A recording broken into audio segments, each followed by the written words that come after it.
Hello students, आपके MBA first semester का subject business legal environment and corporate social responsibility, जिसमें इस साल नया टॉपिक ऐड हुआ है। इसका नाम है कॉर्पोरेट सोशल रिस्पॉन्सिबिलिटी। इस पर ये पूरा मैंने वीडियो बनाया है। जो ऑलरेडी पहले वाले टॉपिक है जो चेंज नहीं हुए हैं उन पे पहले ही मैं वीडियो बना के पोस्ट कर चुकी हूँ। उसकी लिंक भी मैं आपको प्रोवाइड कर दूँगी। ये जो वीडियो है ये पूरा नए टॉपिक से रिलेटेड है, कॉर्पोरेट सोशल रिस्पॉन्सिबिलिटी पे बेस्ड है। तो चलिए इसके बारे में डिस्कस करते हैं।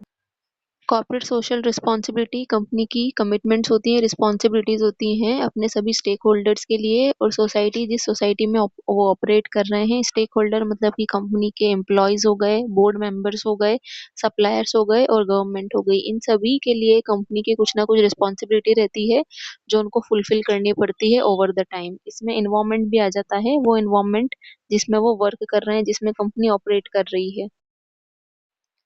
अगर कंपनीज की एक्टिविटीज से सोसाइटी को या फिर इन्वायरमेंट को कुछ नुकसान पहुंच रहा है, उनका डिग्रेडेशन हो रहा है, तो कंपनी की ये रिस्पॉन्सिबिलिटी होती है कि वो सभी चीज़ों को मेंटेन करके चले। उनको कोशिश करना चाहिए कि उसका इम्पैक्ट जो हो प्रोडक्ट का, कंपनी के वर्किंग का, कम से कम हो उन पे। इसी के साथ साथ उनको सोशल जस्टिस को भी प्रमोट करना रहता है। मतलब अपने बिजनेस में उनको फेयर प्रैक्टिसेस अडॉप्ट करनी रहती हैं। कुछ भी इलीगल चीज़ या फिर ऐसी चीज़ जो सोसाइटी की या फिर कानून की नज़रों में इलीगल है, एक्सेप्टेबल नहीं है, ये सभी चीज़ें उनको नहीं करनी है। इसके कुछ की एस्पेक्ट्स हैं, जिसमें सबसे फर्स्ट पॉइंट है building trust and enhancing reputation. Trust companies जब भी बिल्डअप कर पाएंगी अपने कस्टमर का, सोसाइटी का, जब वो उनको हार्मफुल प्रोडक्ट नहीं देके जेन्युइन प्रोडक्ट प्रोवाइड करेंगी। और अगर उनके प्रोडक्ट जेन्युइन हैं, सही क्वालिटी के हैं, सही कंटेंट के हैं, जिससे किसी को कोई हार्म नहीं हो रहा है, तो लॉन्ग टर्म में कंपनी की रेपुटेशन ओवरऑल इंक्रीज हो जाएगी। सेकेंड पॉइंट है creating positive social impact. Society में उनको अपनी अपनी कंपनी की, प्रोडक्ट की, अपने मेंबर्स की एक पॉजिटिव इमेज क्रिएट करनी रहती है। Being a responsible corporate citizen, अपनी फंडामेंटल ड्यूटीज के साथ साथ उनके कुछ कॉर्पोरेट ऑब्लिगेशंस भी होते हैं, कॉर्पोरेट ड्यूटीज भी रहती हैं जिनको कंपनी मेंबर को फुलफिल करना रहता है। अगर वो अपनी ड्यूटीज फुलफिल नहीं करेंगे तो सोसाइटी के लिए भी ठीक से वर्क नहीं कर पाएंगे। देन लास्ट है इसका creating long term value for business and society. अपने बिजनेस के साथ साथ सोसाइटी के लिए भी उनको वैल्यू प्रोवाइड करनी है। बिजनेस की वैल्यू वो ऐसे क्रिएट कर सकते हैं कि ओवर द टाइम अपने प्रोडक्ट को वो इन्हांस करते जाएं, सोसाइटी की नीड के अकॉर्डिंग उसको अपग्रेड करते जाएं, और जिससे सोसाइटी को मैक्सिमम बेनिफिट मिल सके, उनकी वैल्यू भी इन्हांस हो सके उनके प्रोडक्ट को यूज़ करके, सर्विसेज को यूज़ करके, और कंपनी भी अपनी मैक्सिमम ग्रोथ अचीव कर ले। साथ साथ अपनी जो रिस्पॉन्सिबिलिटीज़ हैं सोसाइटी के लिए, एनवायरनमेंट के लिए, स्टेक होल्डर के लिए, उनको भी पूरा करती रहे। देन इसकी कुछ ऑफिशियल डेफिनेशंस हैं, जिसमें सबसे फर्स्ट है CSR is the commitment of business to contribute to sustainable economic development, working with employees, families, local communities and society to improve quality of life. Quality of life का मतलब रहता है, जैसे for example कोई बच्चा है तो उसको मैक्सिमम एजुकेशन मिल पा रही है कि नहीं, अच्छे लेवल की एजुकेशन उसको मिलती है, इसका मतलब वो अपनी क्वालिटी ऑफ लाइफ को अटेन कर पा रहा है। आगे जाके वो ग्रेजुएट होता है तो उसको एक अच्छी जॉब एक्सपेक्टेड रहती है। अच्छी जॉब अगर वो करता है अपनी एजुकेशन के अकॉर्डिंग, मतलब कि वो अपनी क्वालिटी ऑफ लाइफ को अचीव कर पा रहा है। सेकंड वाली डेफिनेशन है आपकी social responsibility is the responsibility of an organization for the impact of a decision through transparent and ethical behaviour. Ethical behaviour का मतलब है कि उनको सभी के साथ लीगल वे में बिहेव करना है। आप किसी एम्प्लॉई से एक्स्ट्रा काम नहीं करवा सकते हैं, उसके वर्किंग आवर्स से ज़्यादा। आप सोसाइटी पे भी ज़्यादा प्रेशर नहीं बना सकते हैं कि वो आपके प्रोडक्ट को खरीदें। प्रोडक्ट के बारे में या फिर सर्विस के बारे में उनको मिसलीड या फिर मिसगाइड नहीं कर सकते हैं किसी भी तरीके से। और जो भी आपकी एक्टिविटीज़ होना चाहिए, डिसीजन होना चाहिए, वो ट्रांसपेरेंट होना चाहिए। ट्रांसपेरेंट इन द सेंस के जो भी कंपनी में एम्प्लॉयज वर्क कर रहे हैं, चाहे वो लोअर लेवल के हों या फिर हायर लेवल के हों, सभी के बीच में सेम इन्फॉर्मेशन सेम टाइप से ही जानी चाहिए। किसी के पास कुछ अलग इन्फॉर्मेशन नहीं होनी चाहिए, जिससे पूरे ऑर्गेनाइजेशन में ट्रांसपेरेंसी बनी रहती है। देन नेक्स्ट है आपका नेचर ऑफ सीएसआर, जिसमें सबसे फर्स्ट पॉइंट है एनवायरनमेंट एंड एनर्जी। इन्वायरमेंट में आपको सीएसआर ऐसे फुलफिल करना है कि सबसे पहले आपको पॉल्यूशन कंट्रोल करना है, अगर आपकी कंपनी पॉल्यूशन करती है सोसाइटी में। देन डैमेज प्रिवेंशन, अगर आपके तरफ से कोई डैमेज हो रहा है सोसाइटी में, कोई इन्वायरमेंट में डिग्रेडेशन हो रहा है, तो उसको आप कैसे ठीक कर सकते हो, उसको कैसे बचा सकते हो। देन नेचुरल रिसोर्स कंजर्वेशन, जो भी नेचुरल रिसोर्सेज अवेलेबल हैं आपके आसपास, उनको आपको कंजर्व करके रखना है ताकि लॉन्ग टर्म में भी आप उसका यूज़ कर सको, इन्वायरमेंट को सस्टेनेबल रख सको। वेस्ट मैनेजमेंट मतलब जो भी आपकी कंपनी वेस्ट जनरेट कर रही है, वो आप उसको कैसे मैनेज करके रखते हो? आप उसको डंप नहीं करके कुछ न्यू प्रोडक्ट की एज़ अ इनपुट भी यूज़ कर सकते हो। जैसे कि जो शुगर केन होती हैं, उनका जो वेस्ट प्रोडक्ट रहता है शुगर मैन्युफैक्चरिंग कंपनीज़ में, तो शुगर केन का वेस्ट प्रोडक्ट को पेपर मिल जो रहती है एज़ अ इनपुट यूज़ करती हैं पेपर के प्रोडक्शन में। नेक्स्ट है एनर्जी। एनर्जी को आपको कंज़र्व करके रखना है, कोशिश करना है कि जो एनर्जी है वो कम से कम यूज़ हो और आपका जो प्रोडक्ट है वो बहुत अच्छे से बन जाए उसी एनर्जी को यूज़ करके। प्रोडक्ट की एफिशिएंसी ऐसे ही बढ़ेगी देन रिन्यूएबल एनर्जी अडॉप्शन। आपको ऐसी एनर्जी यूज़ करनी है जिसको आप मल्टीपल टाइम यूज़ कर सको।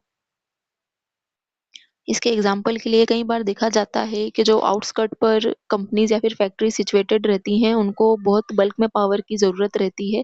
उनको पावर ज़्यादा मिल सके इसलिए जो वहाँ के लोकल रहते हैं, उनके पावर कंज़म्पशन में थोड़ी कटौती कर दी जाती है जिससे उनको दिक्कत होती है। तो कंपनी को अपने ये एस्पेक्ट पर भी ध्यान देना चाहिए कि उनके ज़्यादा ज़्यादा पावर कंज़म्पशन की वजह से किसी और को पावर कम या फिर एनर्जी के यूज़ मतलब नहीं मिल पा रहा है ठीक से, तो उसको भी ठीक से उनको मेंटेन करके चलना चाहिए। ताकि उनकी वजह से किसी को लोकल को कोई भी किसी भी तरीके की कोई भी डिफ़िकल्टी या फिर तकलीफ ना फ़ेस करनी पड़े। देन नेक्स्ट पॉइंट है आपका fair business and HR. Fair business practices में आप माइनॉरिटी को एम्प्लॉयमेंट दे सकते हैं, उनको बढ़ावा देने के लिए, वुमेन एडवांसमेंट के लिए, वुमेन के लिए सेक्शन आप रिज़र्व कर रख सकते हैं, कितने परसेंट जो रहेंगी फीमेल वर्कर्स ही काम करेंगे आपके ऑर्गनाइज़ेशन में। Then special interest group support. अगर कोई एम्प्लॉयी किसी ग्रुप का सपोर्ट लेना चाह रहा है, जैसे कि ट्रेड यूनियन का, सेल्फ हेल्प ग्रुप का, तो आप उसको रोक नहीं सकते हैं। Then last ethical business conduct.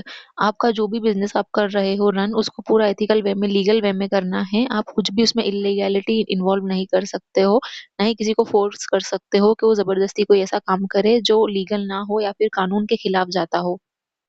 Human resource में फेयर रिक्रूटिंग प्रैक्टिसेस मतलब आप जो भी स्टाफ हायर कर रहे हो तो वो प्रॉपर चैनल से आप हायर करोगे। ऐसा नहीं है कि कोई आपका नियर एंड डियर हो, आप उसको पोज़ीशन पे रख लो और जो कैपेबल है उसको आप निकाल दो। देन ट्रेनिंग प्रोग्राम आपको करवाने रहते हैं time to time. Job enrichment आपको करवाना रहता है ताकि जो जॉब की वैल्यू है, वो व्यक्ति की जो पर्सनल लाइफ़ के मोटिव है उनको फुलफ़िल कर सके। जॉब एनरिचमेंट को आप जैसे कि इस इंश्योरेंस हो गया, एम्प्लॉयी को इंश्योरेंस प्रोवाइड करवा सकते हो, उनका हेल्थ केयर में उनको कुछ आप कर सकते हो, बेनिफिट दे सकते हो, तो ये सभी जॉब एनरिचमेंट में आ जाते हैं, जिससे व्यक्ति और मोटिवेट होता है अपने वर्क को अच्छे से करने के लिए। देन नेक्स्ट पार्ट है नेचर का कम्युनिटी डेवलपमेंट। जो कम्युनिटी है, ओवरऑल जो सोसाइटी है जिसमें कंपनी को वर्क करना है, जो कंपनी के कस्टमर हैं, जो कंपनी के स्टेक होल्डर हैं, वो कैसे इम्पैक्ट होते हैं। सबसे फर्स्ट है इसमें health activities, health care programme, medical camp, disease prevention. आप जगह-जगह मेडिकल कैंप लगवाकर जहाँ ऐसी फैसिलिटी नहीं रहती हैं, पर डिसीज़ का फैलने का खतरा रहता है, आप उनको क्योर कर सकते हो। एजुकेशन आप प्रोवाइड करवा सकते हो रूरल एरियाज़ में जाके, बच्चों के लिए स्कॉलरशिप आप लॉन्च कर सकते हो, जिससे वो और मोटिवेट होंगे एंड आपकी कंपनी का भी साथ में डेवलपमेंट होगा, रेपुटेशन बढ़ेगी आपकी। आर्ट्स एंड कल्चर को प्रिज़र्व करने के लिए भी आप बहुत सारे इनिशिएटिव ले सकते हो, ऐसे कल्चरल इवेंट्स आप टाइम टू टाइम ऑर्गनाइज़ करवा सकते हो, जिससे जो लोकल आर्ट्स है, वहाँ के जो लोकल्स हैं, उनके काम को बढ़ावा मिल सके। देन कम्युनिटी प्रोग्राम में रिक्रिएशनल फैसिलिटीज़ हो गई, कम्युनिटी सेंटर हो गए, वेलफेयर इनिशिएटिव हो गया। रिक्रिएशनल फैसिलिटीज़ में वो सभी फैसिलिटी इंक्लूड हो जाती हैं, जो व्यक्ति अपने फ्री टाइम में कर सकता है। फॉर एग्ज़ाम्पल आपने कुछ पार्क बनवा दिया है, जिसमें झूले लगे हैं, तो वहाँ व्यक्ति अपने फ्री टाइम को यूटिलाइज़ कर सकता है। कम्युनिटी सेंटर्स आप बना सकते हैं, जहाँ लोग मिल के गेम खेल सकते हों या फिर साथ में कुछ भी एक्टिविटी कर सकते हों, उनके वेलफेयर के लिए जो सही हो, उनकी हेल्थ के लिए भी जो सही हो। ये सभी एक्टिविटीज़ लोगों को और मोटिवेट करती हैं ताकि वो और अच्छे से अपना काम कर पाएँ और इवन जिस आप सोसाइटी में रहते हैं, जिस सोसाइटी में आपकी कंपनी ऑपरेट करती है, वहाँ के लोगों को भी आप ये फैसिलिटी प्रोवाइड करवा सकते हैं, जिससे वो लोग भी आपके काम के प्रति एक पॉजिटिव पर्सपेक्टिव रखेंगे एंड आगे जाके भी आपके काम के बारे में, प्रोडक्ट के बारे में अच्छा ही बोलेंगे। इसका सीधा-सीधा इम्पैक्ट डायरेक्ट कंपनी के रेपुटेशन पे, प्रोडक्ट की सेल्स पे पड़ता है। नेक्स्ट है आपका स्कोप ऑफ सीएसआर। सीएसआर के अंदर कौन-कौन से एरियाज़ हैं जो कवर होते हैं? में सबसे फर्स्ट पॉइंट है सोशियो इकोनॉमिक इश्यूज़। ऐसे कौन-कौन से इश्यूज़ हैं जो सोसाइटी में प्रिवेलिंग है, जो सोसाइटी फेस कर रही है? Addressing poverty, lack of education and environmental degradation to create social value. Society की गरीबी को ख़त्म करने के लिए, उनकी वर्क लाइफ एनहांस करने के लिए आप कौन-कौन से इनिशिएटिव ले सकते हो? जहाँ-जहाँ एजुकेशन की कमी है, जहाँ स्कूल्स वगैरह, कॉलेज वगैरह नहीं है, वहाँ आप कॉलेज या फिर स्कूल एस्टेब्लिश कर सकते हो। एनवायरमेंटल डिग्रेडेशन हो रहा है, तो आप कौन-कौन से मेजर्स वहाँ अप्लाई कर सकते हैं, ताकि सोसाइटी को कोई हार्म ना पहुँचे, कोई नुकसान ना हो और लॉन्ग टर्म में भी आपका जो एनवायरनमेंट है, वो सस्टेनेबल रहे ताकि आगे वाली जनरेशन भी उसका यूज़ कर सके। सेकंड पॉइंट है societal expectation, meeting evolving shareholder demand for active role in community wellbeing and sustainability. जो भी सोसाइटी की एक्सपेक्टेशन है आपको उनको फुलफिल करना रहता है एक पॉजिटिव वे में, एक गुड वे में। जैसे कि सोसाइटी में अगर कोई एजुकेटेड बंदा है तो आप उसको जॉब भी प्रोवाइड कर सकते हो, तो इसे उसे एम्प्लॉयमेंट मिल जाएगी और इसको भी आप सीएसआर में इंक्लूड कर सकते हो। Then brand trust and integrity, demonstrating commitment to ethics and sustainability, making companies attractive to stakeholders।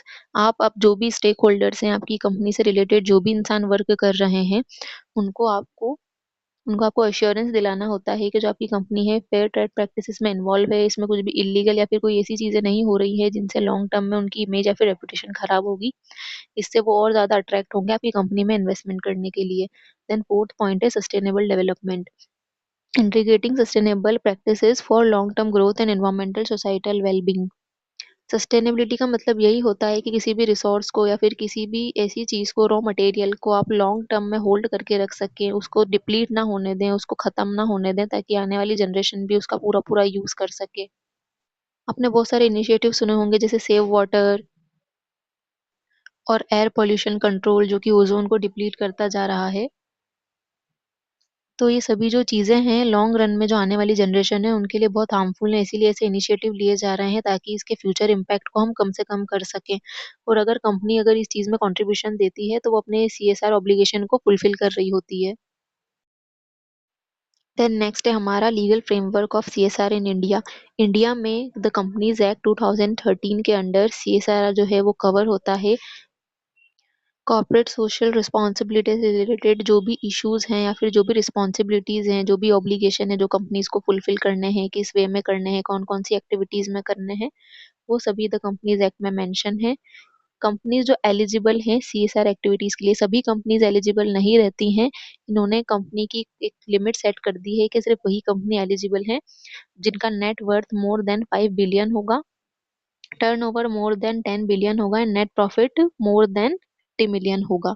सिर्फ वही कंपनी सीएसआर एक्टिविटीज में अपना फंड जो है कंट्रीब्यूट करेंगी। अदरवाइज ये सब वो कंडीशन को फुलफिल नहीं कर पा रहे हैं तो कंपनी सीएसआर के लिए एलिजिबल नहीं रहेगी। ना ही कंपनीज पे किसी भी तरीके का कोई लीगल एक्शन लिया जाएगा अगर इनमें से कोई भी कंडीशन फुलफिल नहीं हो रही है। पर यदि कोई भी कंडीशन इनमें से फुलफिल होती है तो कंपनी को सीएसआर एक्टिविटीज में अपना पार्ट पूरा करना पड़ेगा एंड डोनेशन देनी पड़ेगी। अब सीएसआर में आपको टोटल कितना अमाउंट स्पेंड करना है, इसके लिए भी कंपनी ने गाइडलाइन दी हुई है कि minimum 2% of average net profit over last 3 financial year. आपको तीनों सालों में अगर प्रॉफिट हुआ है तो आप सीएसआर के लिए एलिजिबल हो। आपको तीनों साल के जो प्रॉफिट्स हैं उनको ऐड करके 3 से डिवाइड कर देना है और उसका 2% जो है नेट प्रॉफिट का, वही आपको सीएसआर एक्टिविटी में स्पेंड करना रहेगा। ये अमाउंट आप जहाँ-जहाँ भी स्पेंड कर रहे हो उसकी पूरी एक फाइल बनती है, एक रिपोर्ट तैयार होती है आपकी कंपनी की सीएसआर कमेटी के द्वारा, जो गवर्नमेंट को प्रेज़ेंट करते हैं कि हमने यहाँ-यहाँ इतने-इतने फंड डोनेट करे हैं और अपना जो ऑब्लिगेटेड पार्ट था सीएसआर एक्टिविटी का, जो रिस्पॉन्सिबिलिटी थी हमने फुलफिल कर चुकी है और हमारी कंपनी पे अब कोई ऐसे ऑब्लिगेशन या फिर कोई ऐसी रिस्पॉन्सिबिलिटी नहीं रह गई है। ये फाइल आपको आगे गवर्नमेंट को प्रेज़ेंट करनी पड़ सकती है। इसीलिए इसमें जो भी काम होता है पूरा एथिकल वे में होता है, फुल्ली पेपर वर्क होता है, डॉक्यूमेंटेड होता है। फुल्ली ट्रांसपेरेंसी इसमें इन्वॉल्व रहती है। नेक्स्ट स्लाइड में आपका टॉपिक है परमिटेड सीएसआर एक्टिविटीज। ऐसी कौन कौन सी एक्टिविटीज हैं जहां आप फंड डोनेट करके सीएसआर में अपना जो ऑब्लिगेशन है फुलफिल कर सकते हो। फर्स्ट में इसमें poverty, health care and sanitation, गरीबी को मिटाने के लिए, हेल्थ केयर के लिए या फिर जो सैनिटेशन रहता है, बेसिक सैनिटेशन, ड्रिंकिंग वाटर, ऐसे इसके लिए आपने जो भी मेजर्स लिए हैं। Second, education and employment, education provide करना जहाँ एजुकेशन की फैसिलिटी नहीं है और एम्प्लॉयमेंट प्रोवाइड करना स्किल्ड वर्कर्स को। Then gender equality, women empowerment, hostel, safe facilities, orphan care, women's को ग्रो करने के लिए आपने कौन कौन सी फैसिलिटी प्रोवाइड करी हैं। फोर्थ है आपका एनवायरमेंटल सस्टेनेबिलिटी। इन्वायरमेंट में जो इकोलॉजिकल बैलेंस है उसको मेंटेन करके रखना है आपको, नेचुरल लाइफ जो है उसको मेंटेन करके रखना है, नेचुरल रिसोर्सेज को मेंटेन करके रखना है। रिवर रिजुवेनेशन के लिए आपने जो मेजर्स लिए हैं वो आ गए, एग्रो फॉरेस्ट्री के लिए जो मेजर्स आपने लिए हैं वो काउंट हो जाएंगे इसमें। एग्रो फॉरेस्ट्री टर्म यूज होता है एग्रीकल्चर प्लस फॉरेस्ट्री को कंबाइन जब हम कर देते हैं, बिजनेस दोनों साथ में करते हैं तो उसको हम एग्रो फॉरेस्ट्री बोलते हैं। फिफ्थ पॉइंट है नेशनल हेरिटेज एंड कल्चर को प्रिजर्व करने के लिए, उनके रिस्टोरेशन के लिए आपने कौन कौन से मेजर्स लिए हैं। ट्रेडिशनल आर्ट एंड कल्चर जो है इंडिया का उसको प्रमोट करने के लिए। सिक्स वाला पॉइंट है आर्म्ड फोर्सेस सपोर्ट। जो भी लोग वॉर में अपनी जान गंवा चुके हैं, उनकी जो फैमिलीज हैं, वॉर जो विडोज हैं, उनके सपोर्ट के लिए आपने कुछ करा है तो वो सीएसआर में काउंट हो जाएगा। सेवन पॉइंट है स्पोर्ट्स प्रमोशन। जो रूरल स्पोर्ट्स होते हैं उनके प्रमोशन के लिए लोगों को आपने कैसे इनकरेज करा है कि वो ज्यादा से ज्यादा पार्टिसिपेट करें स्पोर्ट्स के लिए, अपना टाइम निकालें। Para Paralympic sport training and promotion भी इसमें इंक्लूड हो जाता है। देन एट्थ वाला पॉइंट है गवर्नमेंट फंड। गवर्नमेंट बहुत सारे फंड्स रन करती है, इसमें PM national relief fund, PM care fund, socio economic development fund. इसमें भी हम चाहें तो डायरेक्टली अपना सीएसआर का जो फंड हमारा बन रहा है वो कंट्रीब्यूट करके अपने ऑब्लिगेशन को पूरा कर सकते हैं। ये भी सीएसआर एक्टिविटी में काउंट हो जाएगा, क्योंकि गवर्नमेंट भी ये फंड आगे कहीं रिलीफ में ही लगाती है। जैसे कोई नेचुरल डिजास्टर कहीं सडनली ओकर हो जाता है तो गवर्नमेंट वहाँ अपनी जो रिलीफ असिस्टेंट भेजती है तो वो एक फंड में से ही यूज होता है। नाइन्थ वाला पॉइंट है R&D सपोर्ट, मतलब रिसर्च एंड डेवलपमेंट, इसमें science technology engineering medicine research भी इंक्लूड है। देन एजुकेशनल इंस्टीट्यूट में आप जो देते हो डोनेशन वो भी सीएसआर में काउंट होता है। इंडियन इंस्टीट्यूट ऑफ टेक्नोलॉजी को आपने फंड ग्रांट करा है, या फिर डीआरडीओ मतलब defence research and development organisation में आपने जो फंडिंग करी है। 11th है रूरल डेवलपमेंट। जो गांव हैं, जो ऐसे एरियाज हैं बहुत अंडर डेवलप जहाँ वहाँ आपने एक अच्छा इंफ्रास्ट्रक्चर प्रोवाइड करवा दिया, फॉर एग्जांपल रोड वगैरह बना दी जो गांव से शहर को कनेक्ट करती हो, कोई ऐसी सर्विस आपने public service public transport launch करवा दिया तो ये भी सीएसआर में काउंट हो जाएगा। Twelfth disaster management. कुछ ऐसी मिस हैपनिंग हो जाती है कभी कभी जिनके लिए हम पहले से प्रिपेयर नहीं रहते हैं, उनके लिए हम पहले से प्रिपरेशन कर लें तो उसको भी हम सीएसआर में काउंट कर सकते हैं। देन 13th वाला इसका पॉइंट है, यही लास्ट पॉइंट है हमारा, स्लम एरिया डेवलपमेंट। ऐसे एरियाज को डेवलप करना जहाँ बेसिक अमेनिटीज की फैसिलिटी बहुत ही कम या फिर बिल्कुल भी नहीं होती है, वहाँ हाउसिंग एंड सैनिटेशन इंप्रूवमेंट आप कर सकते हो, लोगों को मतलब घर बनाने में हेल्प कर सकते हो, बेसिक इंफ्रास्ट्रक्चर डेवलपमेंट वहाँ दे सकते हो, रोड बना सकते हो, गलियां बना सकते हो, health care and educational facilities उन लोगों को आप प्रोवाइड करवा सकते हो, इनकम जनरेशन के प्रोग्राम उनके लिए लॉन्च कर सकते हो, स्किल डेवलपमेंट प्रोग्राम आप लॉन्च कर सकते हो जिससे वो खुद कुछ सीखे, अपनी स्किल डेवलपमेंट करें जो उनको इनकम जनरेट करने में हेल्प कर सके। कम्युनिटी एम्पावरमेंट इनिशिएटिव आप ले सकते हो।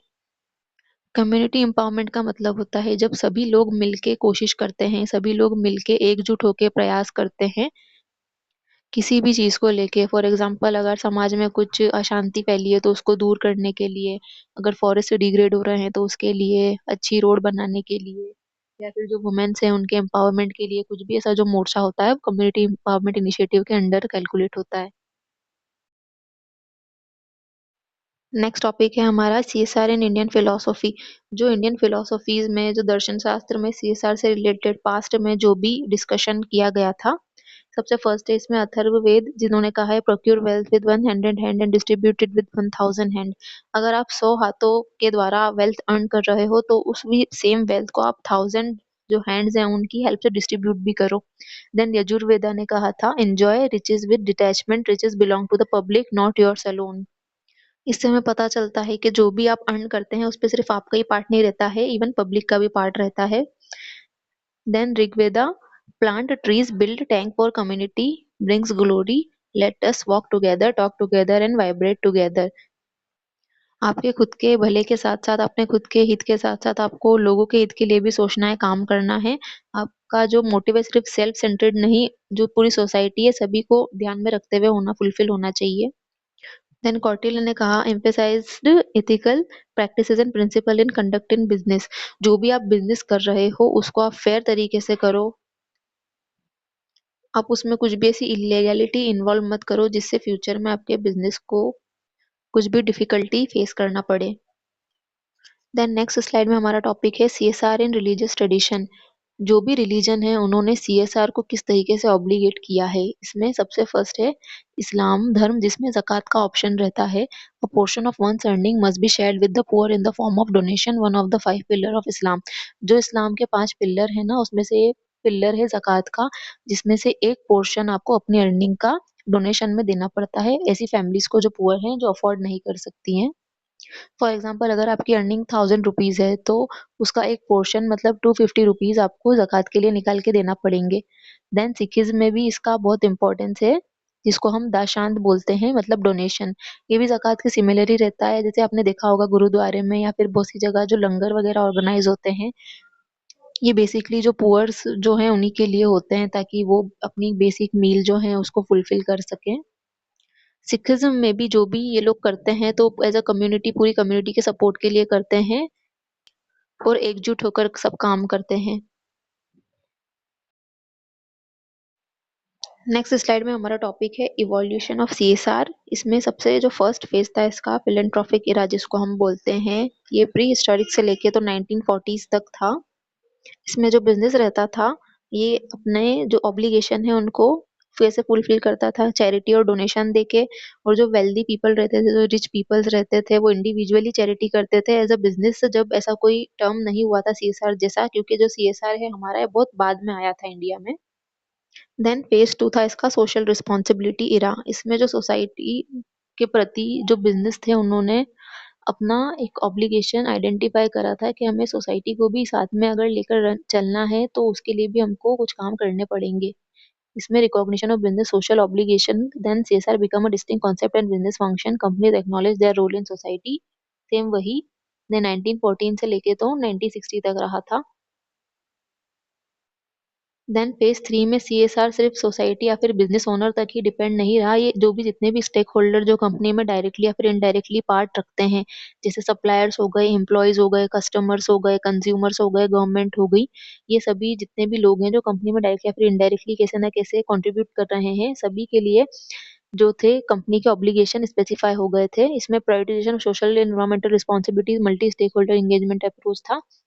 देन जो लास्ट फेज था इसका सस्टेनेबल डेवलपमेंट इरा, 1990 से अभी तक यही वाली जो फेज है यही चल रहा है।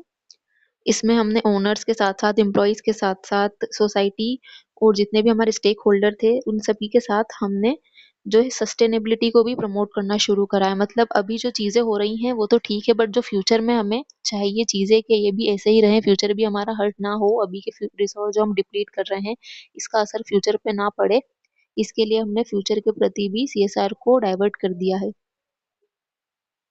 इसमें हमने सोशल, एनवायरमेंटल, इकोनॉमिक तीनों जो हमारी रिस्पॉन्सिबिलिटी सभी को इंटीग्रेट कर दिया है। सस्टेनेबिलिटी पे हमारा फोकस रखा है। ट्रांसपेरेंसी एंड अकाउंटेबिलिटी, मतलब कि ऐसी कोई भी इन्फॉर्मेशन नहीं रहेगी जो किसी से छुपेगी। अकाउंटेबिलिटी मतलब सभी की अकाउंटेबिलिटी सेट कर दी जाएगी, जिसका जो काम था उसको उसी की रिस्पॉन्सिबिलिटी दी जाएगी एंड उसको अकाउंटेबिलिटी भी उसी पे उसकी रहेगी। Long term value creation for all stakeholder, जितने भी स्टेक होल्डर हैं सभी को कुछ ना कुछ वैल्यू क्रिएट होना चाहिए लॉन्ग टर्म में कंपनी के द्वारा। मतलब कि उन्होंने जो भी काम करा है उसका उनको वर्थ मिलना चाहिए फ्यूचर में। नेक्स्ट टॉपिक है हमारा इमर्जिंग ट्रेंड इन सीएसआर। सबसे फर्स्ट है इसका climate action and net zero commitment. Climate में जो भी चेंजेस आ रहे हैं, जिससे कभी कभी हम देखते हैं बिना मौसम की बारिश हो जाती है, इसका क्लाइमेट पे बहुत ज़्यादा इम्पैक्ट होता है। इसको हम कैसे कम कर सकते हैं। नेक्स्ट है डाइवर्सिटी, इक्विटी एंड इंक्लूजन। ऐसी वर्कप्लेस क्रिएट करना या फिर ऐसी कम्युनिटी क्रिएट करना जिसमें सभी सोसाइटी के लोग शामिल होकर अपने अपनी जो डिस्पैरिटीज है उनको दूर कर सकते हैं और कंक्लूसिवली मतलब कलेक्टिवली मिलकर डिसीजन या फिर एक्शन ले सकते हैं अपने प्रॉब्लम्स के रिगार्डिंग। थर्ड है ट्रांसपेरेंसी एंड अकाउंटेबिलिटी। जो भी आप काम कर रहे हो उसमें ट्रांसपेरेंसी होनी चाहिए और उस काम की पूरी पूरी रिस्पॉन्सिबिलिटी आप पे होल्ड करती है, आपकी रिस्पॉन्सिबिलिटी होती है कि आप उसको अच्छे से कैरी करो। फोर्थ है टेक्नोलॉजिकल ड्रिवन सीएसआर। टेक्नोलॉजी से रिलेटेड जो भी आपके पार्ट है, जैसे एआई हो गया, ब्लॉकचेन हो गया, डेटा एनालिटिक्स हो गया, इन सभी का यूज करके आप अपनी सीएसआर एक्टिविटीज को और अच्छे वे में कैसे यूज कर सकते हो। इसी में अगर कोई साइबर क्राइम या फिर फ्रॉड वगैरह हो रहा है तो आप डेटा का यूज करके या फिर टेक्नोलॉजी का यूज करके उसको कैसे कम कर सकते हो। सिक्स्थ है हमारा sustainability and circular economy. Sustainability का मतलब मैं आपको पहले एक्सप्लेन कर चुकी हूँ कि फ्यूचर की आने वाली जनरेशन के लिए हमें रिसोर्स कैसे सेव करके रखने हैं। एंड सर्कुलर इकोनॉमी का मतलब होता है किसी एक कंपनी का वेस्ट या फिर किसी एक कंपनी का आउटपुट दूसरी कंपनी के लिए इनपुट कैसे बन सकता है, मतलब वेस्ट को मैनेज करना, कम से कम अपनों को वेस्टेज करना है और ऐसे प्रोडक्ट प्रोड्यूस करना है जो एनवायरमेंटल फ्रेंडली हो। जैसे आपने नोटिस करा होगा कि बहुत सी दुकानदारों ने प्लास्टिक जो है यूज करना बंद कर दिया है। कैरी बैग्स उन्होंने कॉटन के या फिर पेपर बैग्स यूज करना शुरू कर दिए हैं। सिक्स्थ पॉइंट है community engagement and impact investing. Direct community engagement, investing social causes, adopting impact investing to drive positive changes. Community engagement के लिए इन्वेस्टमेंट करना ताकि कम्युनिटी ज्यादा से ज्यादा ग्रो कर सकें। Ethical supply chain. Ethical supply chain का मतलब है कि बीच में कुछ भी लीकेज नहीं होना चाहिए। अगर मैन्युफैक्चरर ने जो प्रोडक्ट बनाया है कस्टमर तक भी वो प्रोडक्ट उसी वे में उसी तरीके से जाना चाहिए जिस वे में उसको डिजाइन किया गया है। उसमें कुछ भी बीच में मिलावट नहीं होनी चाहिए या फिर कुछ भी ऐसी अनएथिकल चीज नहीं होनी चाहिए जिससे कंज्यूमर को नुकसान हो। एट्थ आपका पॉइंट है employee wellbeing and mental health. Customer के साथ साथ गवर्नमेंट के साथ साथ एम्प्लॉय भी बहुत मेजर पोर्शन है आपकी कंपनी का, एक बहुत ही मेजर पार्ट है आपकी कंपनी का। उनकी भी हेल्थ को मेंटेनेंस को आपको मतलब करना पड़ता है। Mental health initiative, work life balance programme, employee wellness, remote work support, ये सभी चीजें इसमें इन्वॉल्व हैं। अगर हम एम्प्लॉयज को अच्छा ट्रीट करेंगे, उनकी वर्क लाइफ के साथ साथ उनकी प्रोफेशनल लाइफ के साथ साथ उनकी पर्सनल लाइफ को भी हम सुधारने की कोशिश करेंगे तो वो लॉन्ग टर्म में एक बहुत ही प्रोमिनेंट असेट बन जाएंगे हमारी कंपनी के लिए, जिससे हमारी ब्रांड रेपुटेशन भी इंक्रीज होगी और हमारे पास अच्छे लोग भी अवेलेबल होंगे जिनसे हम काम करवा सकते हैं। देन लास्ट है future of CSR. Over the time corporate social responsibility में बहुत सारे चेंजेस हुए हैं, जैसे हमने 4 पिलर्स में देखा था, इसके 4 फेजेस देखे थे। सबसे पहले जो सिंपल फिलेंथ्रॉपी अप्रोच था, ये बहुत ही छोटे लेवल से स्टार्ट हुआ था जिसमें सिर्फ जो कंपनी के ओनर थे, शेयर होल्डर थे, वही पार्ट लेते थे, कुछ प्रॉफिट वगैरह होता था। तो अब धीरे धीरे एम्प्लॉयज बढ़कर, सोसाइटी से बढ़कर जो ऑल ओवर जितने भी स्टेक होल्डर है जो कंपनी में डायरेक्टली या फिर इनडायरेक्टली पार्ट फॉर्म करते हैं, सभी पे एप्लीकेबल हो गया है सीएसआर की जो ड्यूटी है कंपनी की, वो कंपनी को सभी स्टेक होल्डर के लिए फुलफिल करनी रहती हैं। अगर कंपनी को लॉन्ग टर्म में अपनी एक अच्छी वैल्यू बिल्डअप करनी है तो सभी स्टेक होल्डर की एक्सपेक्टेशन को, जो सोसाइटी जिसमें कंपनी ऑपरेट कर रही है, सभी की एक्सपेक्टेशन को फुलफिल करना पड़ेगा। इसी से हमारी सस्टेनेबिलिटी भी मेंटेन हो पाएगी और हमारी कंपनी लॉन्ग रन में अच्छा परफॉर्मेंस करेगी। साथ साथ हमारे सीएसआर जो ऑब्लिगेशन है उनको भी अच्छे से फुलफिल करते रहेंगे। अभी मॉडर्न टाइम की बात की जाए तो sustainability, transparency and innovation are the pillar of modern CSR. Sustainability, transparency और जो इनोवेशन है, ये तीनों ही जो टर्म है, इनको इंटीग्रेट करके मर्ज करके कंपनी को फ्यूचर अपने जो एस्पेक्ट्स हैं उन पे भी अच्छे से वर्क करना चाहिए। इसी के साथ स्टूडेंट्स हमारा सीएसआर का जो टॉपिक था ये कंप्लीट हो चुका है। Thank you so much and best of luck for your upcoming exams. Thank you.